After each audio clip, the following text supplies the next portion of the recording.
Well, hello again, and welcome to another edition of Weird News and Wacky History, a look behind the scenes of what's been happening throughout the years. I'm your host, Pastor Roland Moss, that old history dude. Listen, despite what the television and what the movies may portray, crime doesn't pay. Really. Just ask these inept criminals.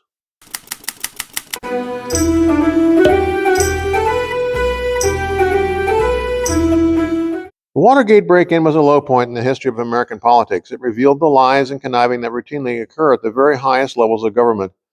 Never again would the American public completely trust what any chief executive would have to say. But it would have helped to have gotten better help with the break-in.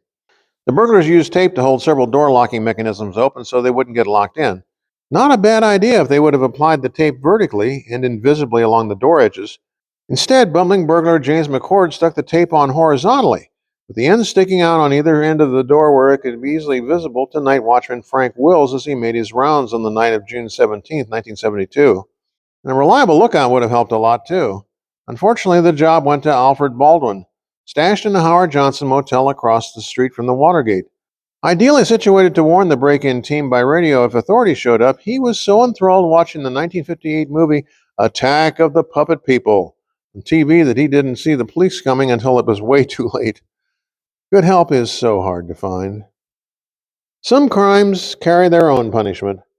It's not safe to leave items in your vehicle in large cities. In fact, some urbanites simply decorate their trash bags with ribbons and bows and leave their garbage in their unlocked cars for thieves to steal. But that wasn't why Don Shump left his shop vac overnight in the back of his pickup truck in the Frankfort section of North Philadelphia. Imagine the shock and amusement when he discovered it missing on Thursday, September 22nd of 2023. You see, Don owns the Philadelphia Bee Company and had just finished a rather delicate job the night before. Taking pity on the hapless crook, Don issued this warning on Facebook. To the poor soul who lifted the shop vac onto the back of my truck, I wanted to give you a heads up. The vacuum was there because it was full of European hornet queens, the largest social stinging insects in the eastern United States. I performed a removal of their nest late yesterday afternoon. Those girls should be full of life and extra spicy.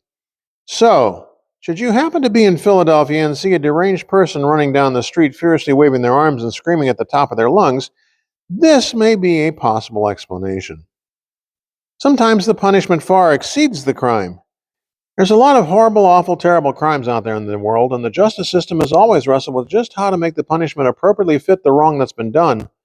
Some crimes, like murder, can never be adequately recompensed.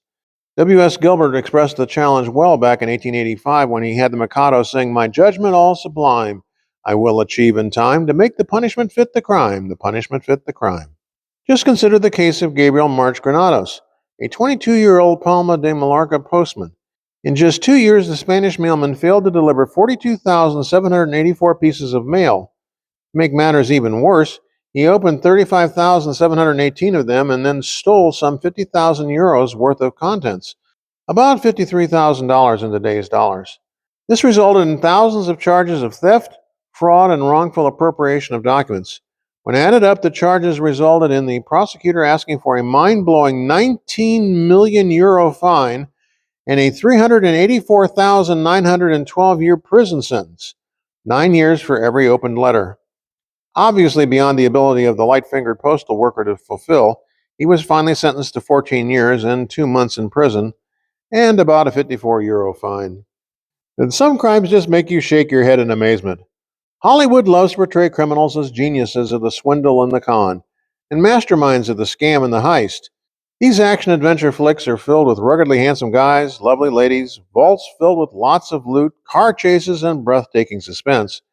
And then there's the other 99.99% of the criminal world who aren't quite so masterful or photogenic. San Lorenzo, California police were called to rescue a man stuck inside the grease vent of a local Chinese restaurant on Wednesday, December 12, 2018.